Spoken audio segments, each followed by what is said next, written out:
All right, let's dive right in. Today we're going to tackle a really powerful and honestly pretty challenging idea from John Gray's book, Straw Dogs. This book is basically designed to take a sledgehammer to one of our most deeply held beliefs, the idea that we, as humans, are special. It questions the very foundation of how we see ourselves. So, you ready?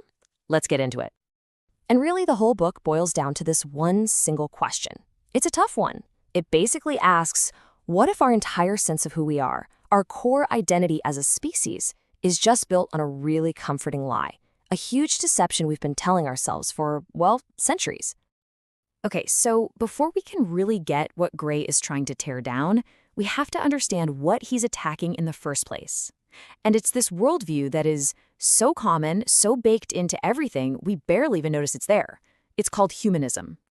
Now, John Gray's first big move is to completely reframe this. He says, look, humanism isn't some scientific, rational outlook. Not at all.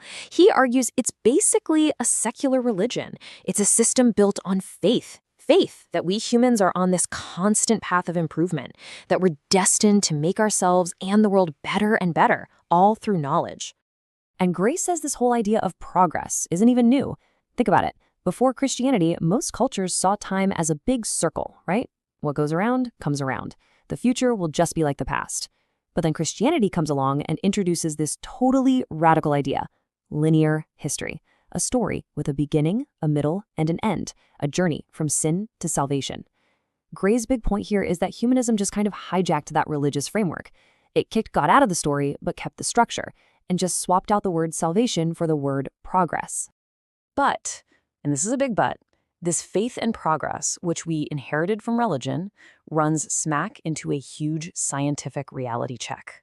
And that reality check comes from a guy named Charles Darwin.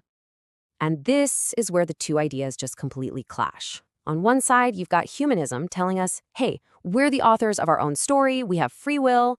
But then Darwin's work shows us something totally different. A much starker picture, really. It says we're not in control at all. We're just a temporary collection of genes thrown together by random chance.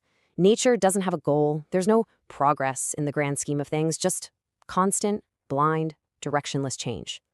Which leads to a pretty humbling conclusion, doesn't it?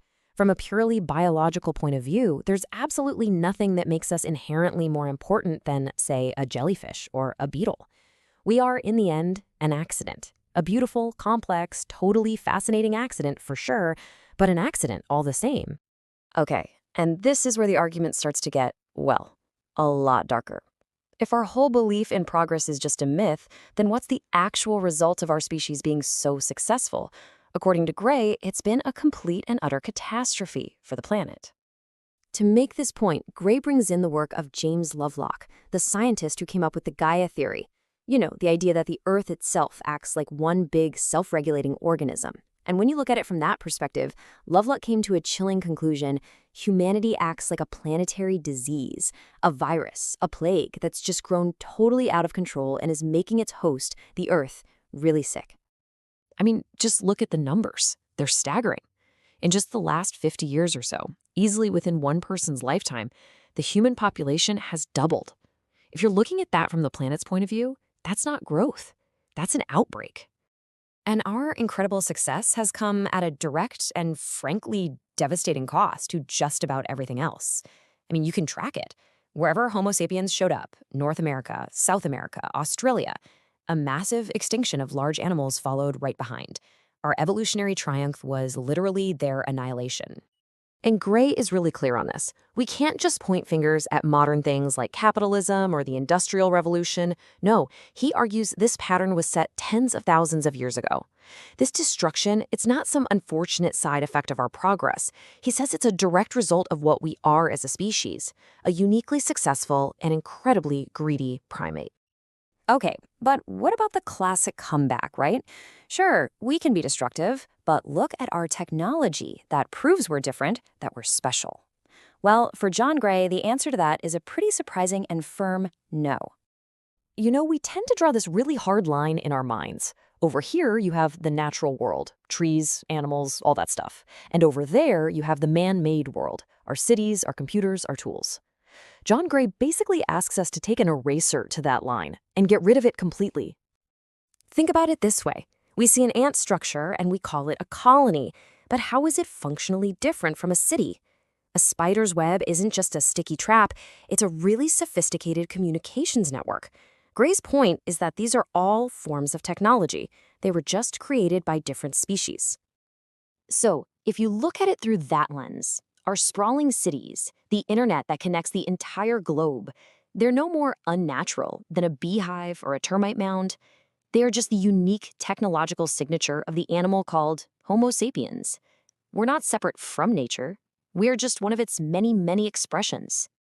And this is where he delivers the ultimate mind bender. We think we invent technology, right? But what if we are technology? I mean, our own bodies are these incredibly complex vehicles, invented millions of years ago by ancient bacterial communities as a way for them to survive and replicate. We're not the masters here. We might just be the very sophisticated machines. So, where does that leave us?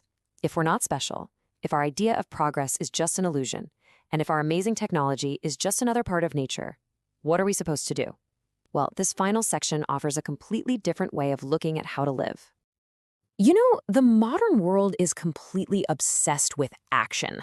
We're driven by this need to change things, to make our mark, to have an impact.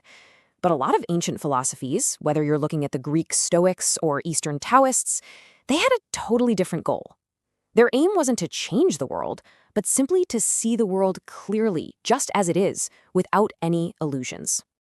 And that brings us, finally, to the book's title and its central metaphor, which comes from the Tao Te Ching. So in these ancient Chinese rituals, they would use a dog made of straw. And during the ceremony, this straw dog was treated with the highest reverence. It was a sacred object. But the second the ceremony was finished, it was just trampled on, discarded, and forgotten. Its importance wasn't real, its value was purely temporary, and just for that specific function.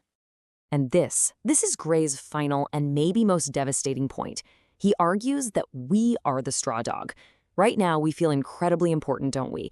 We're at the absolute center of our own ceremony. But on the vast cosmic timeline, nature has just lifted us up for a brief, fleeting moment. And when our purpose is served, whatever that may be, will be tossed aside and forgotten, just like every single other species that has ever existed. And so that's the question the book really leaves you with. If we just let go of this deep need to be the heroes of the cosmic story, if we can accept that we're fleeting, that we're accidental, what then? How should we live?